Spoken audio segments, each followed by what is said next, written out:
Hey everyone, Crypto Kiwi here, and in this video I'm going to talk about the evaporative cooler that I bought for my shop. Now, I'm in Texas. It's often 106, 107, 108, sometimes even hotter than that. So the ASICs in particular, they're not designed to do more than about 40 degrees Celsius, so that's about 102. So with all that heat, you've got to find a way to cool it and keep them working. So an evaporative cooler is a good way to do that. So in this video, I'm going to tell you what I bought and why, show you how much power it uses, and also how much temperature it drops. So Crypto Mining Insider asked for a video about this in particular. It was on the cards to do at some point, but here it is. So let's get to it.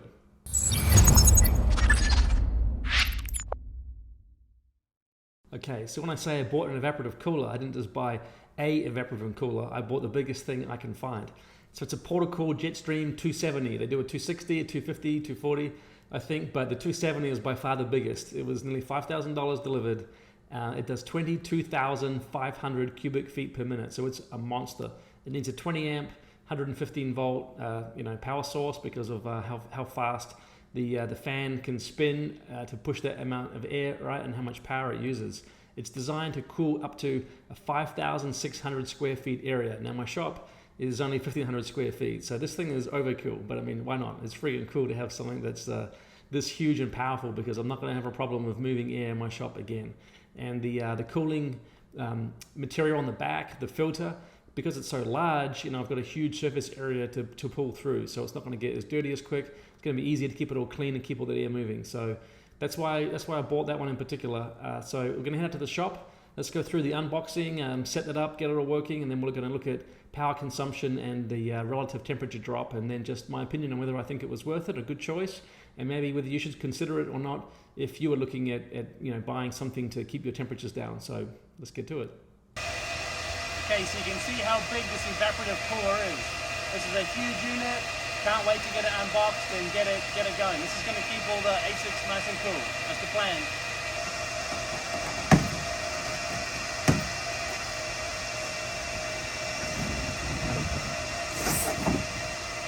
Oh, this is a nice big unit, look. Look at the size of that.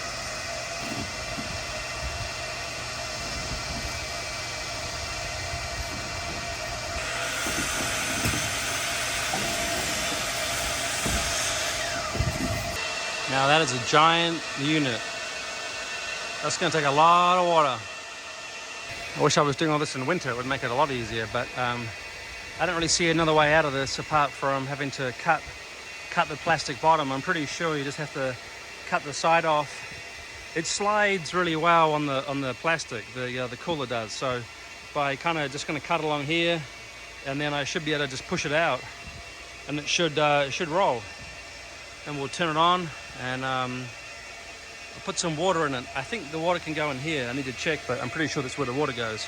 I can't actually use the hose yet because I have super hard water, and all the white stuff will actually just crystallize. So I've got a water filter.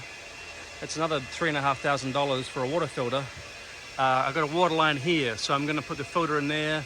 Then I can hook it up. Then I'm going to get really nice water and no white build-up on the hardness. So, all right, we'll keep going with this to get it off. Right, we got it out. I got the angle grinder on the end, and then actually just cut a piece out the back, and it actually just slid straight off. The way it was designed, it was quite clever. So it's out. I'm going to here just chop off the cable tie that's holding the power together, and we'll try it out. Well, here's my first problem of the day. If you're not familiar what this is a 20 amp plug. When they have this one horizontal rather than vertical, that means it's a 20 amp plug. So, and if we look on this guy, you can see it says 20 amps at 125 volts AC, which is a pain.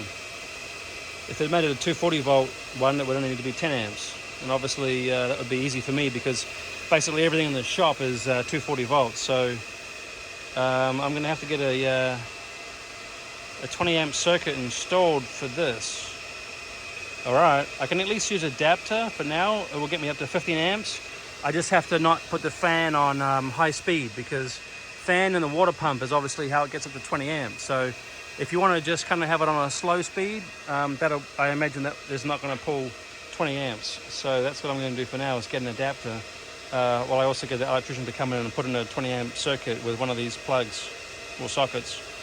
So it has a cap here. I can start putting some water in. I don't have the filter for the hose, but I do have a good reverse osmosis water filter system in the house. So I've got a bunch of 5-gallon jugs that I keep, with water in. So I've got a good 20-25 gallons that I can at least pour in here to get started. This will actually take, from what I read, I think 65 gallons is how much water it can actually fit in here, which is pretty impressive. So obviously the wheels are strong enough and it's designed for it, but I'm going to probably get it half fill. At least from that perspective, I can it'll be ready to turn on and try out. I'm working on getting an adapter for this to at least be able to turn it on. So yeah, we'll get there. We'll be able to get it going soon enough. I got plugged in and running. It's not quite on a 20 amp circuit yet. I got an adapter that goes from a 15 to a 20 amp, but what I do have is the fan is on the lowest speed setting, so I started it there. So based on that, it's not going to use much power because it's on its lower setting. So but it's working. Obviously you can't get a sense of temperature on a camera, but it's nice and cool. And so I swung these 4 miners back from the window in front of the evaporative cooler, and they were screaming away a lot more like these guys are, right? They were having the fans spinning at about 5,000 RPM, but now they dropped right down. So it makes a considerable difference. Some amount of heat coming out, obviously, because they're still pulling the same power, but yeah, the fans are able to spin considerably slower because of the fact that it's got kind of cooler air going in. So I'm really impressed by how this is working. It may even be a cost-neutral exercise because obviously this is using some power, but I noticed that when all these fans ramp up, they use a lot more juice. So it'll be interesting when I can kind of get everything set up in here properly, where they're all on one rack and being cooled appropriately. It'll be very interesting to see the delta, if any, on the power consumption. So from that perspective, it might actually work out all right, but very impressed with how this is working. One thing to note with this is, according to the weather app on my phone, it says it's only 43% humidity today, which is pretty good. That will enable an evaporative cooler to work really well. I think that's part of why it's so effective and the fans have been able to drop down. So we'll see how it is on days when it's 60 or 70% humidity. I'll be interested to see how much cooling it can actually do on those days. But for today, it's working really well. Okay, everyone, so it is hot today, right? When it says it's 105.8 outside, it is. The outside sensor, I mean, according to the weather, it's 106, and I believe it. So the outside sensor is sitting over there. That's the sensor I'm using. So it's in the shade, it's not in the sun. It's been out there for a couple of hours. So that's the sensor for outside. I just wanted to show you what it actually says. So 105, and in here I'm at 91.2.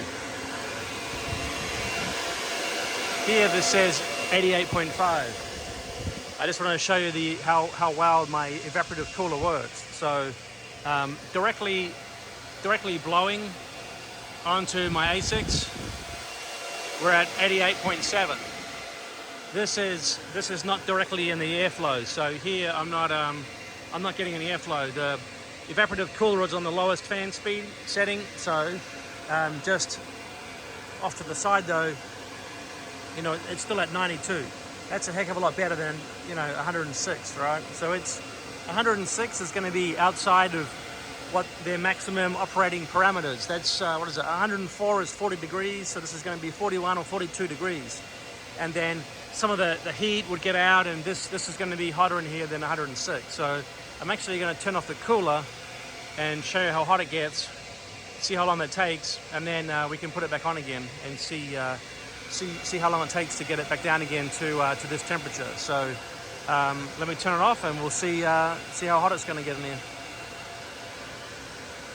Oh, by the way, it's 7 minutes past 4. Let's see how long it takes for this to get hot. It won't take long. You can see right now the miners are all happy. Temperature is okay, but you'll see that this is quickly going to start to rise. See the fan speeds, yeah, see, look how hot it's really starting to get. And the max fan speeds are going to go up. They'll try and keep themselves cool, so let's see what happens.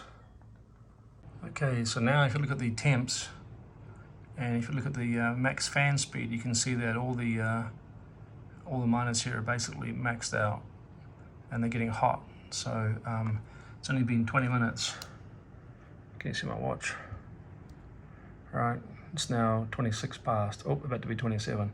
So in 20 minutes, you can see how hot it's got. Let's see what the thermostats say in the shop. But the HS3 is not too bad, 74. That's only a 2 kilowatt unit, so I guess it doesn't get quite as hot. But some of these other guys, look at the max temps. They're all in the 80s, and that in Pro's even at 90. So I don't think that's great. And all the fans are at max, right? Look at all the fan speeds. So let's see what the temps are out in the shop, and then let's get these things cooling down. Okay, so in the shop, you can see the inside is basically the same as the outside on this thermometer, 105.3. Over here, actually showing 106.3. So you can see and you can hear how hot these things are, right? And 4:20:90, a couple of minutes to the time I got out to the shop. So these things are hot. Okay, let's put the fan on and let's get these things to cool down. I don't want them to damage themselves while they're 90 degrees Celsius inside. So let's let me get the. We can also see how much power this thing uses at the same time. Give me a second here. Okay, so I just turned it on. It's still fairly wet on the back, so it shouldn't take too long. The water will start coming through again. So it's just water and a big fan. You can see all the water starting to come down it again. It's just water and a big fan, and that's enough. You can build one yourself or buy smaller units. I just bought the biggest thing I can because then it's never going to be underpowered. So it won't take long. Let's see how long it takes to get these things back under control. I'm going to give it a bit more juice on the fan speed here so it can really start to move some air in my shop. The shop's insulated, but that doesn't really make a lot of difference when it's so hot. I've got the windows open just for airflow. They've got to pull air in, so if I lock it all up, it's probably not going to help. So this will come down pretty quick.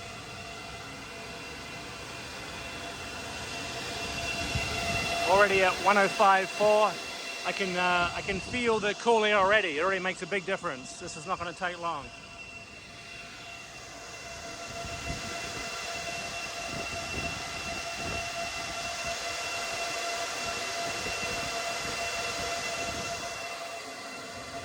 This is kind of indirectly here. It gets a bit of air, so it's cooling off too.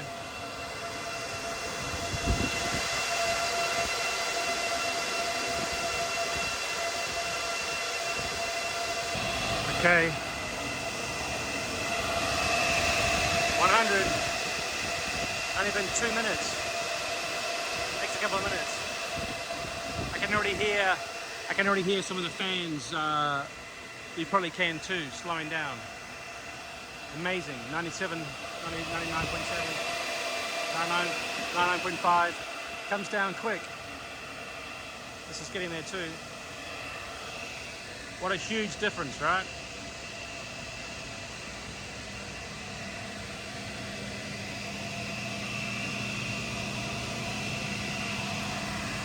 How much power is this thing using right now? 340 watts. Wow, that's really not much, is it?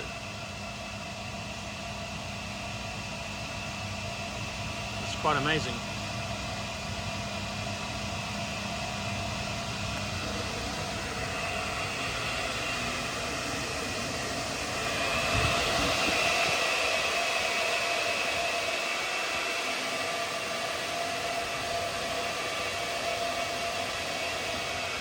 Coming down.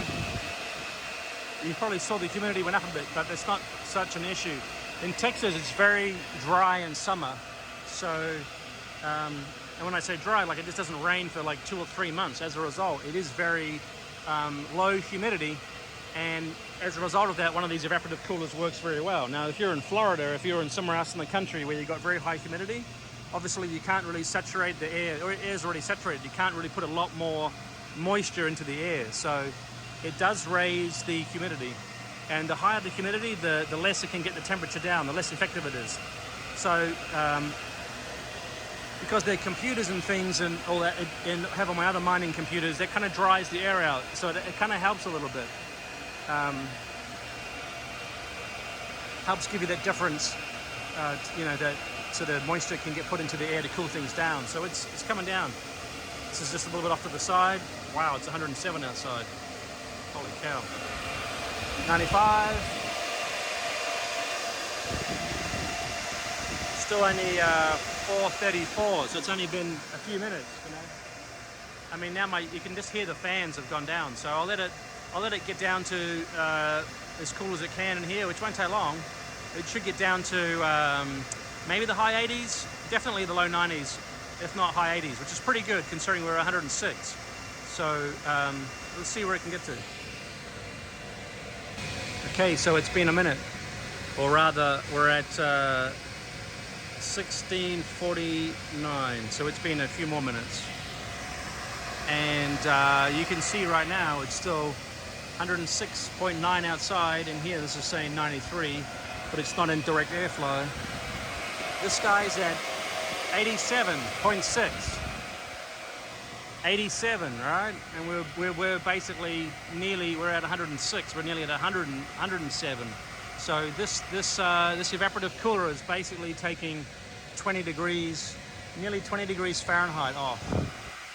And as a result, these miners have cooled right down, and as you can hear, the fan speed's gone right down. So I think it works great. I'm not comfortable running miners at 90 degrees Celsius for an exhaust temperature, and I think possibly that would have got even hotter if I let it run even longer, but I didn't want to run it too long. I can turn the fan speed right down. I don't know if that's going to make a lot of a difference at this point because it's still blowing out cool air. Let's see, we'll see if it makes a lot of difference. The reason why I don't yet is because I don't want to, if you have a fan up really high, it can actually suck some water through, and I don't want to be throwing water over power equipment and things like that. So better design when I build the room, but for now, a low fan speed I don't think really does much of a difference. Because the fan's so big, it still moves a lot of air. It's still going to keep things pretty cool over here. We can see if it makes any difference. But from a power consumption perspective, we're now at, what is this, 257 watts. I mean, this is pretty efficient, right? So that's the water pump. The water pump is running in there and the fan is running. And you're looking at 257 watts. I mean, I think that's incredible for a cooling solution. And obviously it was only using 300 whatever there when the fan was up a bit more. So 256. And if it's powered by the solar in the day, it's not really costing a lot. And then if my rate's at 10.7 cents, it's really a few cents an hour just to basically keep my operation cool. And at the rate that it can move air, I can scale out, and it's going to keep a whole lot more miners cool for a minimal increase in power consumption. So I don't know if the temperature's going to go up much. 87.8 right now. It still moves a lot of air, so I don't know if we're going to see much change. But I think when you live in a place like Texas and it's over 100 just about every day in summer, which is like more than 2 months, I don't think you can just air cool miners. I don't think that's going to work. So yes, it's this thing was $4,800 and some change, so it's quite an investment. Minimal running costs. Oh, water. How much water does it use? That's a great question. 64-gallon tank. It can use as much as 100 gallons in a day, but that's if you're running it 24/7. I only usually run it until maybe about 10 or 11. Then I turn it off because at that time at night it's usually in the 90s or the 80s, right? It'll cool right down at 6 in the morning, and then you don't really need it on. I don't think it's cool enough.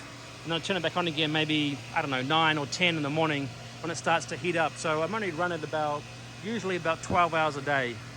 So obviously it's only going to use maybe 50 gallons at that point. Although it is the hottest part of the day, it probably does use more, like 60. So 60 gallons a day. I mean, it's been negligible on my water bill. I haven't really noticed a huge difference, to tell you the truth. It's my last water bill was like $150 for the month, and that's having this thing running, 12 hours a day, and my sprinklers running, and domestic house use. So, even if it adds $100 to your water bill, I mean, that's not a lot to keep all your equipment cool. So a little bit of an increase, 88, but I don't really think I'm too fussed. So there we go. And as you can see, all my miners are back to normal. Okay, so how much power does this thing use at full speed? That's a great question, and I've never actually tested it. So I've turned it away from my miners for a second because I don't want to potentially throw a lot of water, right, or sodium enriched water all over them. So I turn it this way. Miners already started to ramp up again because obviously it's getting warmer over there. How does that look? Not much, 89.2, so it's not bad, right? It's still pretty cool. But okay, let's crank this thing up and see how much power it's going to use. Let me turn this thing on full speed. Here we go. Full speed fan, 22,500 cubic feet a minute. It'll cool an area of 5,600 feet. And I have a 1,500 square foot shop. So I mean, this thing is, it's hauling ass. Oh yeah, that's what I'm talking about. I can do some serious cooling. That's why you buy the big one. Okay, how much power does that use? Oh yeah, nearly a kilowatt. So 950 watts on full blast. That's not 15 amps. It's 115 volts. Where's the, let me see. Where's the, yeah. So 10.6 amps. 122 volts. 60 hertz.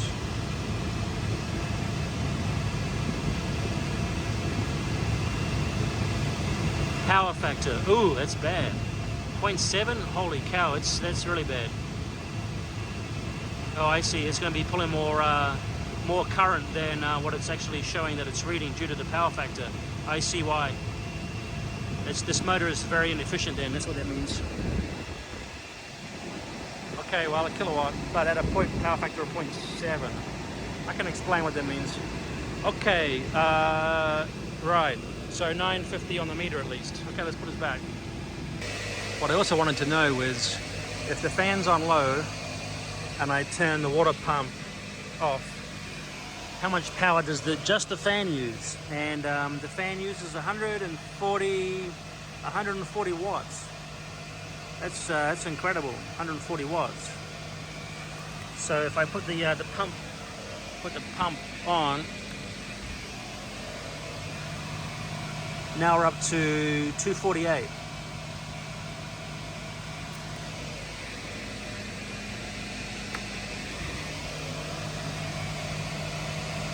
So only, what's that, 108 watts for the pump, but amazingly the fan's only 140 watts, which is incredible. At this, I know it's going slowly, but because the fan's so big, it's still moving quite a lot of air, just because of the size of it. So yeah, I just wanted to let you know how much it uses with no water pump on. So it actually works great if you just want to use it to move air, to keep everything cool. The reason I keep it so far back is because I don't want it to throw sodium into my miners and damage them, because I had that happen with some of my mining rigs. It kind of killed the motherboards, so that's not a good idea. So I just put it on a low fan speed, keep it at distance. The cool air can still go across and keep it cool. So that's why it's so far away. This is to catch any friggin' water comes out that goes into that white hard stuff, that's sodium. So I got to get a reverse osmosis water filter to fix the water problem. Right now it's not too bad because I pulled it all apart and cleaned it all, but water softener, it's going because it doesn't work. These are okay. I got to get a reverse osmosis system that can do at least 100 gallons a day. There's the drain, boom. Plumb it in and we're good to go. So yeah, a bit more money on a reverse osmosis, but like I said, long-term sustainable mining operation. very minimal cost of water use and power use to keep everything cool in summer. And that's, I think, the worst thing that I have to deal with. So, there we have it. The evaporative cooler. Any other questions? If you want to know, let me know. Happy to answer things or test things, but you know, it's I'm a fan of this. Portacool. Look at this, made in the USA. You can't go wrong. Actually made in Texas, so I think it's actually you can get some of this, a lot of the parts locally. This Cool KUUL filter I think is really good, made in the USA too. Should last a while. Eventually you can replace that, but yeah, looking forward to many, many years of good service out of this. And I'm looking forward to scale my operation. I've got plenty of room in here, so stay tuned for what's next. So my opinion on the cooler is that it's been a great choice. Maybe a slight overkill, but it was about $3,000 to buy a mid-range model, $4,000 for something in between, you know, the mid-range and what I bought, and then $5,000 for the top. So I thought, if I'm going to spend $3,000 or $4,000, what the heck? I'll just spend $5,000, right? I mean, it's freaking cool. So got the biggest thing that I can get. Made in the USA, so I'm a fan of American-made products. I think it's worth it. It provides a lot of cooling, and most of that cooling I can do at the minimal fan speed setting. You know, obviously the water pump's running, but really it doesn't use a huge amount of power. It provides a lot of cool air, drops the temps a lot. So it's got lifetime warranty on half of the machine, at least 3 years on all the electrical. So I feel like there's some longevity in there, and that's why I bought that. And everything I do is based around it being a long-term sustainable operation. So I recommend it. I'm happy with the purchase. Soon I'll be able to turn it off as it gets cooler here in April into winter, but it'll be ready for next year. So thanks for watching. If you haven't subscribed, please subscribe. Give me a thumbs up. And also, if you haven't subscribed or watched Crypto Mining Insider's YouTube channel, I think it's a great channel and a lot of good content. So make sure you look him up as well. The link to his channel is also below in the description. Thanks. Have a good day.